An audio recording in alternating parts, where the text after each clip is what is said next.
The War Between the States, 1861 to 1865. The period of the War between the states, also referred to as the American Civil War, is the most written part of the United States history. It is estimated that a book a day has been printed since the close of the war in 1865. This lecture begins by discussing the advantages of the North and the South and their respective strategies as the war started. The lecture continues the outlines first battles of Bull Run in particular and their implicit warning that the war would not be easy or short-lived. The life of soldiers, the reasons they fought, and the war's impact on society and life are discussed. The lecture also follows the war from the battles fought in the West along the Kansas-Missouri border, Kentucky and Tennessee to Shiloh and New Orleans. It then chronicles the return of the fighting to the east around the Chesapeake Bay area, Maryland and Virginia. Finally, the Battle of Antietam tipped the scales in favor of the North. The military history is followed by a discussion of the Emancipation Proclamation and its impact. The war also had a great impact on the home front, as is shown in tracing the politics of the war, the New York City draft riots, and the place of women and immigrants in supporting the war effort. The lecture ends with an outline of the winning of the Union strategies at Vicksburg and Gettysburg, as well as General Sherman's march to the sea. Lastly, the significance of the Civil War is discussed. The Civil War can become confusing for a student studying it for the first time. For the two sides, what I've done to help you through this is, first of all, North, Union, and Federals. They're all the same. The leaders, generals, and battles won by the North will be indicated in the color blue, Union being blue. For the South, rebels, and Confederates, they all mean the same thing, and their leaders, generals, and the battles won by the South will be indicated in red. Choosing sides. The war begins, 1861. The causes of the war. The reasons given for the South seceding are as varied as the soldiers who fought in the conflict. Many in the South viewed it as a reaction necessary to protect their states' rights as guaranteed under the Constitution. Others argued it was due to the tariffs that fell disproportionately on the South. The South was indeed paying 80% of all the federal taxes. Actions by the leaders of the Confederacy often spoke to the heart of the matter. That was truly the issue of secession was the South's desire to retain slaves and to take them into new territories. They were losing their political power in Washington and believed it was just only a matter of time before slavery would be abolished. War fever. Although Lincoln never requested a declaration of war from Congress after the fall of Fort Sumter, doing so would actually recognize the South as being a legitimate government and country. Lincoln did declare the attack as an insurrection and issued a call for 75,000 volunteers for 90 days to defend the Union, to begin on the 15th of April. He called for a special session of Congress on July 4th, 1861. On April 19th, he ordered the blockading of southern ports. He also authorized the spending for the war without congressional approval, seized Northern telegraph offices who spoke out against Lincoln, and once Lincoln issued the order, 4 more states seceded from the Union in the order of Virginia, Tennessee, North Carolina, and Arkansas. The Supreme Court later ruled that this had the same effect as a declaration of war. The border states like Delaware, although a slave state, remained in the Union, and Maryland, also a slave state, was forced by federal troops to remain in the Union as well. Lincoln suspended the privilege of the writ of habeas corpus. The mayor of Baltimore and newspaper editors were thrown into jail for the duration of the war without charge. The western portion of Virginia seceded from the state and was admitted into the Union as West Virginia in 1863. Missouri and Kentucky also remained. In Kentucky and Missouri, choosing sides was especially complicated. Pro-Confederate militia clashed with pro-Union forces, many of whom were European immigrants. German Americans especially. Robert E. Lee of Virginia was asked to lead the Federal Army against the forces of the Confederacy, but he refused, stating that his state became before the Union. As said by Lee, I dare not draw my sword against my country. Although the majority of Southerners fought for the Confederacy, over 100,000 soldiers who fought for the Union were Southern by birth. Both sides believed that it would be a short war before the first battle, thinking that one battle would solve the war in itself. Both Northerners and Southerners strongly supported their governments. War fever led many to volunteer for military service. The initial enthusiasm for serving faded, leading to drafts, first by the Confederacy and later by the Union. Regional advantages. First, looking at the Northern. The North had a huge advantage in industry and development of industry, and its foundries turned out most of the firearms used by the Union forces. The North easily outnumbered the South when it came to manufacturing. The South was still overwhelmingly agrarian, and the South only had one factory, the Trafalgar Iron Works in Richmond. Population. The North also outnumbered the South in total population by almost 5 to 1. The border states, Kentucky, Missouri, Maryland, and Delaware, remained in the Union. This left 23 states in the Union with a population of about 22 million, including 400,000 slaves. The Confederacy, on the other hand, consisted of 11 states with a population of 9 million, including about 3.5 million slaves. Transportation. 70% of the railroads were in the North, and Lincoln made a crucial decision early on to make the gauge, the width of the track, of the railroads the same. This way, goods could be transported across the Union without trains stopping and unloading and loading on a different railroad line. The Union had a navy, the Confederacy did not. For the Union, the war was seen to restore the Union, not to free slaves. The firing on Sumter was seen as an act of treason. For Southerners, what they developed was looking at their geography. The Southern landscape played a significant strategic role in the Civil War, and its idiosyncrasies led to several tragic errors of judgment involving the realities of the Southern natural environment. The South's defense, forest, uneven terrain, heat, and humidity hampered traditional battle tactics and exhausted the troops. The South decided to fight a defensive war. At the beginning of the war, the Confederacy would fight a defensive war, and this required few supplies and soldiers, which benefited the cause greatly. However, eventually the Union's technology superiority would enable it to transcend environmental barriers. The First Battle of Bull Run, Manassas, July 21st, 1861. The North and South had different names for many of the same battles. The North usually named them after geographical features, while the South named them after a nearby town. Brigadier General Irwin McDowell outlined a plan for attacking the Confederates in Virginia, but he did not want to fight. "This is not an army," he warned the President. "It is true that you are green. They are green also. We are all green alike," said Lincoln.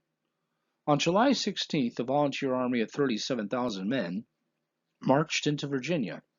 Their aim? To cut off the railroad at Manassas, then move on at last to Richmond. General P.G.T. Beauregard. By July 30th, the Confederate Army was 35,000. Beauregard made his headquarters in Wilmer McLean's farmhouse. The Confederates formed an 8-mile meandering line along the side of Bull Run Creek, less than 25 miles from Washington. Hundreds of Washingtonians rode out in hoping to see a real battle. Field glasses, picnic baskets, and bottles of champagne. And on the morning of the 21st, McDowell sent his men across Bull Run. They smashed into the left side of the Confederate line.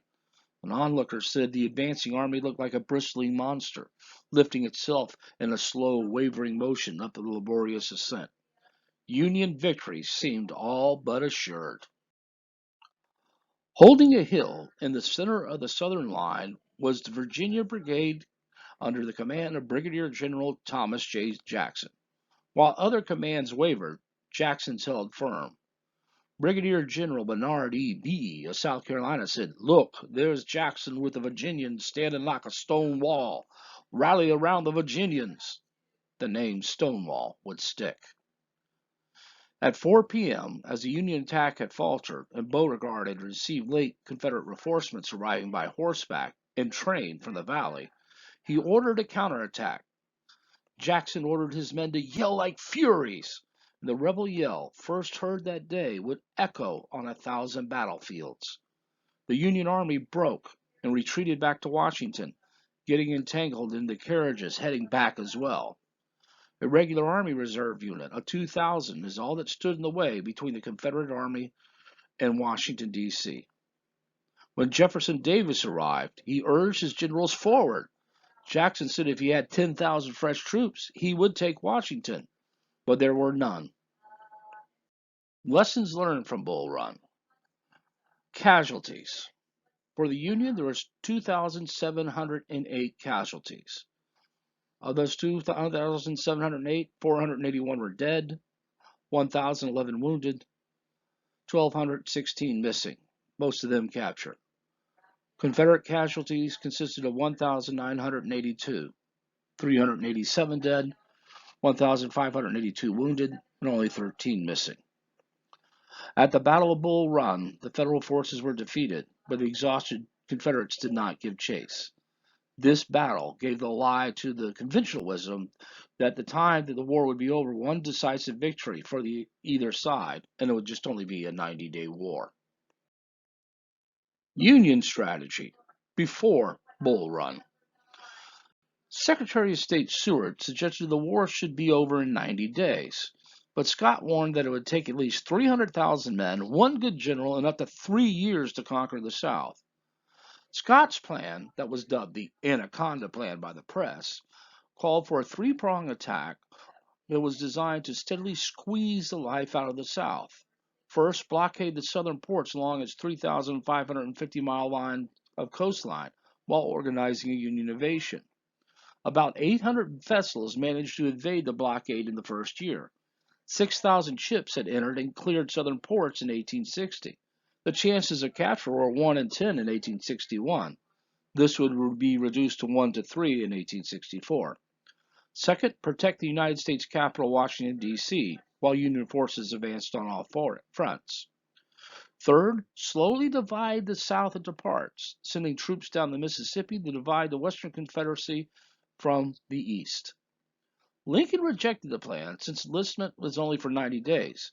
What he hoped for is that the war would be over before Congress was back in session and then he could reconstruct the states. After the Bull Run, he will end up adopting the plan. Southern strategy. The South hoped to win enough defensive battles to secure recognition from a foreign government and to convince enough Northerners that the war was not worth fighting. This, the Southern strategists reasoned, would then make it more likely for the United States to grant the Confederacy independence. Foreign recognition was vital to Confederate interest if the Confederates hoped to survive. Much like the rebellious colonies had courted France a century before, the rebels hoped to secure French recognition. Interesting to note is that the French agreed, but only as long as Great Britain would follow suit. But under pressure from the United States, Great Britain was split into two camps. There was pro-Union, led by Queen Victoria and Prince Albert, Lord John Russell, the Minister of Foreign Affairs, and Lord Richard Lyons, the Minister to the United States. On the pro-Confederate side was Henry Palmerston, the Prime Minister, and William Gladstone, the Chancellor of the Exchequer. The English dependence myth of King Cotton, and Southerners thought cotton was the world staple. Cut off cotton, the world will collapse. This belief leads to the diplomacy of coercion instead of persuasion. And in 1861, the Confederacy orders an embargo on cotton shipments to Great Britain and even orders the bales to be burned. Britain already had a large surplus of cotton unbeknownst to the Southerners from previous years. Southern emissaries would then be unofficially sent not to spark the wrath of the U.S. Secretary of State. These new emissaries, James Mason to England and John Slidell to France, boarded the British mail packet, the HMS Trent, from Havana on November 6, 1861. The Trent is going to be stopped by the USS San Jacinto, commanded by Captain Charles Wilkes, who arrested Mason and Slidell and took them back to Boston and put them behind bars for trial. Prime Minister Palmerston was outraged and ordered 6,000 British regulars to Canada. One war at a time, Lincoln said to Seward, and ordered the release of the Confederates. Mason and Slidell arrived in January of 1862 and were cordially received in Europe.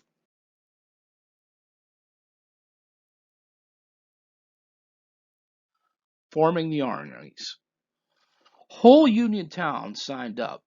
Prominent citizens would form regiments. Men elected their junior officers, who would in turn elect senior officers. The president, of course, appointed officers to the rank of general. For example, the 10th Michigan was made up of Flint boys. The regimental commander was the town's mayor. The regimental surgeon was the town's doctor. William Tecumseh Sherman had resigned as superintendent of Louisiana Military Academy and said to his brother, "You politicians have got us into a hell of a fix, and you can get us out the best you can. I'll have no more to do with it." But after the firing on Fort Sumter, Sherman put on his uniform. He was prophetic when he claimed, "You might as well put out a burning house with a squirt gun. I think this is going to be a long war, very long, much longer than any politician thinks." Lincoln on the 4th of July requested an additional 400,000 men for the war. When it became increasingly apparent that the war would take much longer, but in special session, Congress authorized the raising of 500,000 for the duration. In the Confederates, they would raise an army of 60,000 men. And Nathan Bedford Forrest would make himself a millionaire selling cotton slaves, put up posters to form a regiment of cavalry. The Clinch Rifles started out in Augusta, Georgia in 1861. Only the drummer boy would survive the war. The Confederate Congress at first had 1 year enlistments for 100,000, then authorized an army of 400,000. After 1862, enlistments were for 3 years or the duration of the war. The total enlistments were 1,556,678 Union to 1,082,119 Confederate. But because of the offensive nature, invasion, and need for long lines of communication, the North's numerical strength was not the asset as the figures might suggest. The Federal Congress at first relied on recruits to field the armies. The Confederacy also initially relied on recruits, but by 1862 it had started an involuntary draft. In 1863, the Union would follow suit. Why they fought. Women in the Army. Some women secretly joined the Union and Confederate armies disguised as men. There were no physical exams in the recruiting stations. True identities were discovered in hospitals. Some fought through the entire war and survived. For some, like their male counterparts, their motivation was purely patriotic. Others did it for love, taking to the battlefields in order to remain close to their husband, lover, fiance, father, or brother. But for many, the reason was economic. An Army private made $13 a month. That was double what a seamstress, laundress, or maid could make. Sarah Rosetta Wakerman, for example, enlisted in the Union Army as Lyons Wakeman and managed to fight as a private until she died of dysentery and was buried in a New Orleans cemetery, far from her New York farm home. Janine Rogers, also known as Albert Cashier, fought for the Union Army. Sarah Emma Edmonds, known as Frank Thompson, enlisted in the 2nd Michigan Militia and served for 2 years. 25 years later, she would receive her military pension. What was at stake? Well, for Confederates, many believed that they had been pushed into the war by the increasingly powerful northern United States, whose economic power and population overshadowed the southern needs. Union victory in the war, under this reasoning, would essentially lead to a form of economic political enslavement of white Southerners. Even most Southern whites who did not own slaves feared that the end of race based slavery in the Southern states, due to the economic devastation and social upheaval it had the potential to bring. For the Union, most Union soldiers agreed that the primary goal was to save the Union and keep the United States together as one nation. Many Union soldiers, in fact, opposed the ending of slavery. As the war dragged on, soldiers on both sides really fought for each other. They were brothers in arms. If they were wounded, they tried to escape the field hospitals to rejoin their units. Their biggest fear was not dying in battle, but to be branded a coward. Since the regiments were formed from towns, everyone knew one another. Even in the last months of the war, the Confederate soldiers who stayed on, despite pleas from their mothers, sisters, wives, and lovers to come home, they could not bear to leave their comrades in arms. Families, especially those in the border states, were often divided by their loyalties. And the war truly was a civil war, and that it divided not only the nation and states, but also communities and families. To help you understand the humanness of this war, please take time and listen to the letter of Major Sullivan Ballou. Just click on the little play icon in the middle of the screen. Before the Battle of Bull Run, Sullivan Ballou, a major in the 2nd Rhode Island Volunteers, wrote home to his wife in Smithfield. July the 14th, 1861, Washington, D.C. Dear Sarah, the indications are very strong that we shall move in a few days, perhaps tomorrow. And lest I should not be able to write you again, I feel impelled to write a few lines that may fall under your eye when I am no more. I have no misgivings about or lack of confidence in the cause in which I am engaged, and my courage does not halt or falter. I know how American civilization now leans upon the triumph of the government, and how great a debt we owe to those who went before us through the blood and suffering of the Revolution. And I am willing, perfectly willing, to lay down all my joys in this life to help maintain this government and to pay that debt. Sarah, my love for you is deathless. It seems to bind me with mighty cables that nothing but omnipotence can break. And yet my love of country comes over me like a strong wind and bears me irresistibly with all those chains to the battlefield. The memory of all the blissful moments I have enjoyed with you come crowding over me, and I feel most deeply grateful to God and you that I've enjoyed them for so long. And how hard it is for me to give them up and burn to ashes the hopes of future years, when, God willing, we might still have lived and loved together and see our boys grown up to honorable manhood around us. If I do not return, my dear Sarah, never forget how much I loved you, nor that when my last breath escapes me on the battlefield, it will whisper your name. Forgive my many faults and the many pains I have caused you. How thoughtless, how foolish I have sometimes been.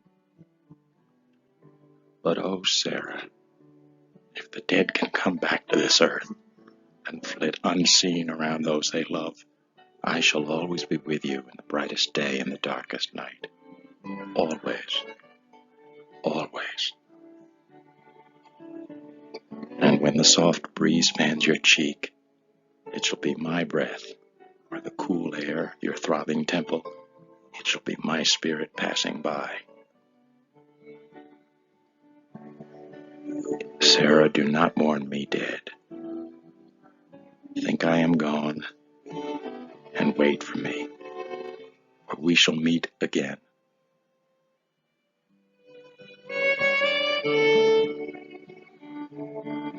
Sullivan Ballou was killed a week later at the First Battle of Bull Run.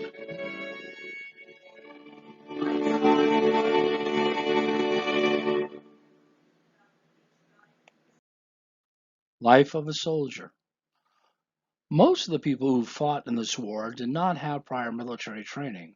Most of the soldiers, about half of those in the Union and two-thirds in the Confederates, came from farming backgrounds. About one-third of the Confederate soldiers were illiterate. Camp life was often monotonous. Conditions were primitive, unsanitary, facilities inadequate, rations coarse and poorly cooked, and diet lacking nutrition. Union Army regulations were also lacking. Junior officers elected and not trained one-fourth of the camps were filthy, open latrines, and garbage. Diet was consisted of hardtack, which was 3 cups of flour, 1 cup of water, and 2 teaspoons of salt, salt pork, and coffee. The lack of fresh vegetables and fruit often led to outbreaks of scurvy. Because Army camps were tight-knit grounds, contagious diseases such as measles or chickenpox, whooping cough, and measles that could decimate a camp within days. Indeed, most soldiers had more to fear from illness than enemy bullets. 17,000 Confederate soldiers died of typhoid in 18 months. Boredom was a chronic problem in most Army camps. Drilling helped make up some of the day. Soldiers wrote long letters home or read books, magazines, and newspapers when they could get them.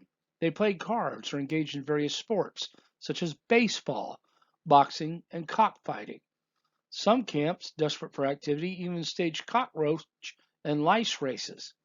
Drinking and gambling were discouraged by military officials, but both activities were nearly impossible to control, especially after payday. Prayer meetings were plentiful. The weapons were rifled muskets, 5.77 caliber Enfield or 58 caliber Springfield. Being rifled, the accuracy increased over smoothbore muskets.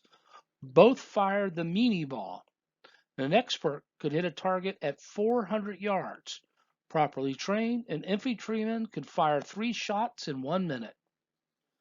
For artillery, the weapons were 12-pound howitzers. The balls exploded, sending shrapnel. The crew consisted of a sergeant and an 8-man crew. They were very well trained, and they could fire 2 rounds in a minute. For drilling, the first thing in the morning is drill, then drill again, then drill a little bit more, then drill, then lastly, drill. Between drills, we drill and stop for something to eat and have a roll call, said one Union soldier. The new recruits were generally opposed to regimentation. Those who violated orders could be bucked and gagged and whipped. Cowardice, desertion, theft, sleeping on guard duty, treating with the enemy, spying, murder, and bounty jumping brought the hardest punishments: execution by firing squad or hanging. Blacks in the South from the beginning, many enslaved black men and women believed that the war was about freeing them from slavery. As a result, many plantation owners found their slaves listless, hard to drive, and doing very little after they had been motivated by the war. Some volunteered to help their masters while at war for the Confederacy, while others served for spies for the Union. Robert Smalls. In one dramatic case, an enslaved harbor pilot named Robert Smalls stole the CSS Planter in Charleston Harbor and headed out to sea to try to attain freedom. Smalls served as a Union naval ship pilot during the war and later became a South Carolina legislator and U.S. congressman. Fighting in the West, 1861 and 1862. War in the West. While the North and South warred, the West was being rapidly populated. During the war, Idaho, Nevada, Arizona, and Montana would be added to the Union. These new areas required federal troops for protection and drew men and supplies from the war effort back east. In addition, loyalties in the West were complicated. Some Native American nations or individuals sided with the Confederacy, whereas others remained loyal to the Union. The theaters of the Civil War are divided into 2 categories: the area east of the Appalachian Mountains and the area west of that range. Kentucky and Tennessee. General Albert Sidney Johnson's 72,000 men, one-fourth west of the Mississippi, and the Confederates were deployed in a cordon, or line defense, subject to attack, most vulnerable where the Cumberland and Tennessee rivers would meet. General Ulysses S. Grant would employ the wise strategy of combined land and sea attacks. At Fort Henry in February 1862, Henry was a Confederate earthen fort on the Tennessee River with outdated guns and was partially inundated by the rivers threatening to flood the rest. Brigadier General Grant was given the go-ahead by General Halleck, and on February 4th through the 5th, Grant would land his division in two different locations, one on the east bank of the Tennessee River to prevent the garrison's escape, and the other to occupy the high ground of the Kentucky side, which ensured the fort's fall. Flag Officer Andrew H. Foote's 7 gunboats began bombarding the fort. General Brigadier Lloyd Tigman, the Confederate commander of the fort's garrison, realized that it was only a matter of time before Fort Henry would fall. While leaving artillery in the fort to hold off the Union fleet, he escorted the rest of his forces of 2,500 out of the area and sent them safely off on a route to Fort Donelson, 10 miles away. Tigman then returned to the fort and soon afterward surrendered to the fleet, which had engaged the fort and closed within 400 yards. Fort Henry's fall opened the Tennessee River to Union gunboats and shipping as far as Muscle Shoals, Alabama. Fort Donelson. General Johnston then ordered an additional 12,000 men to the fort, and on February 14th, Foote attacked the fort at point-blank range, but then withdrew. The next day, on February 15th, Grant would land with 27,000 and encircle the fort. On the 16th of February, the Confederates attempted a breakout, but it would fail, and Brigadier General Simon Bolivar Buckner surrenders unconditionally to Grant. Not taken was a regiment under General Nathan Bedford Forrest, who had escaped through the icy backwaters.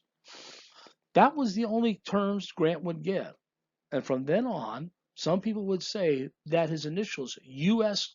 and U.S. Grant meant unconditional surrender Grant. So now the two major transportation routes in the Confederate West, bounded by the Appalachians and the Mississippi River, became Union highways for movement of troops and material. The Union victories in the West gave them key strategic control of the Mississippi River. The Battle of Shiloh, April 6, 1862. Early in April 1862, Grant's 42,000 were encamped near Pittsburgh's Landing. Grant was waiting for General Buell to arrive on the Tennessee River. Buell was late. Confederate General Albert Sidney Johnson, commander of the Western Department of the Confederate Army, with his armies evenly matched, decided now was the time to attack. Tonight, we will water our horses in the Tennessee. On the morning of April 6, the Confederates quietly moved towards the Union lines. Grant wanted to get at the rebels at Corinth, believing that they had lost the ability to counterattack. There'll be no fighting at Vicksburg Landing. We'll have to go to Corinth, where the rebels are fortifying. Confederate General Beauregard wanting to call it off, but was overruled by Johnson, who was following Clausewitz's dictum, friction of war. The battle would begin. Johnson's 40,000 slammed into Grant's 35,000. At the head of one of the Union's divisions was General William Tecumseh Sherman, who had shaken off the melancholy that had sent him home the previous year. His Ohioans were encamped at the little log cabin Methodist church called the Shiloh when the 6th Mississippi attacked. The battle extended along a 3-mile front. The worst fighting was in the center, and according to Shelby Foote, the soldiers and generals did not know their job. None would retreat but stand and fight. The bloodiness of it astounded them. Also, it corrected a Southern misconception that one Southerner soldier could whip 10 Yankee hirelings.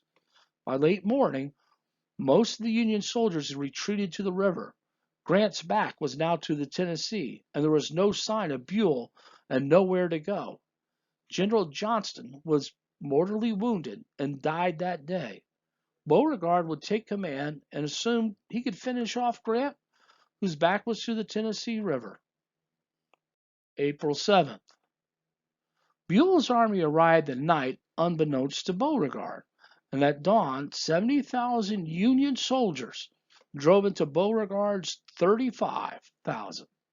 The Union held the field. Beauregard, sensing that his army was on the point of collapse, would withdraw. Grant did not press the attack, but Sherman did. Nathan Bedford Forrest covered the Confederate withdrawal. He found himself totally surrounded, but managed to escape. And while on a gallop, he swooped down and grabbed a Union private and flung him behind him on the horse.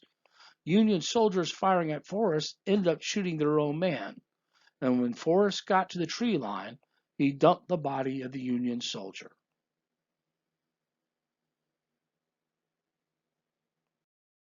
Casualties and aftermath. 2,477 men were killed at Shiloh, 23,000 casualties overall.